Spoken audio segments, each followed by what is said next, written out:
Check out this little neighborhood French tavern that it was opened by the duo that created Chino Latino in the late 90s.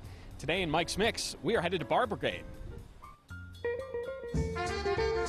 Maddie O'Reilly and I have been friends for a long time. One of the things that we had always wanted to do was a little wine bar.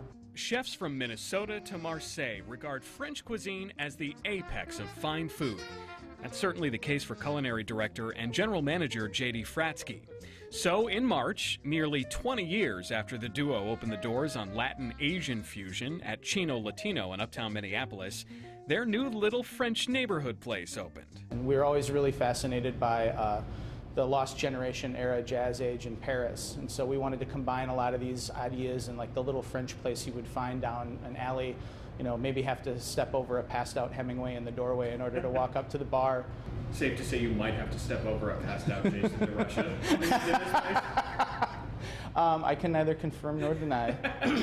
We didn't really do that much to the space when we took it over from Ristorante Lucci. We put banquettes on the walls that were old church pews from Reformation Lutheran. Maddie found these really, really sweet tiles that make it look like, you know, French Morocco over in the bar area. You know, if you go to France, 99% of the places you're going to go to are very casual joints. The menu is often very limited and based on what could be found at the market that day. And I also wanted to bring out a lot more vegetables. You know, it's not as meat and cream heavy cuisine as people think it is. All of the cocktails are pre-batched, meaning they get to you in seconds.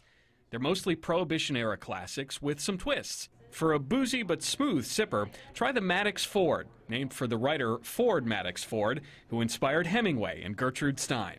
Over ice, combine 3/4 of an ounce of a quality rye like Bullet, quality cognac like Pierre Ferrand 1840, and a quality sweet vermouth like Coqui Vermouth di Torino.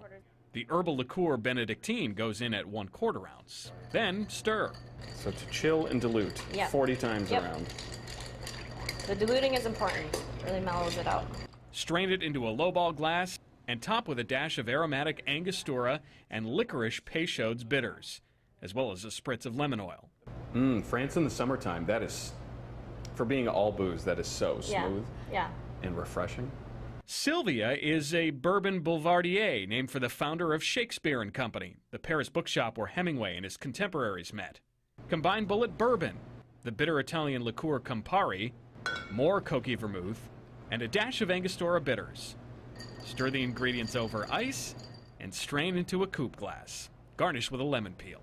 That Campari, that really comes through in a way that the Maddox Ford was a little smoother. This is definitely a little brighter and a little more bitter. But another classic. Cheers.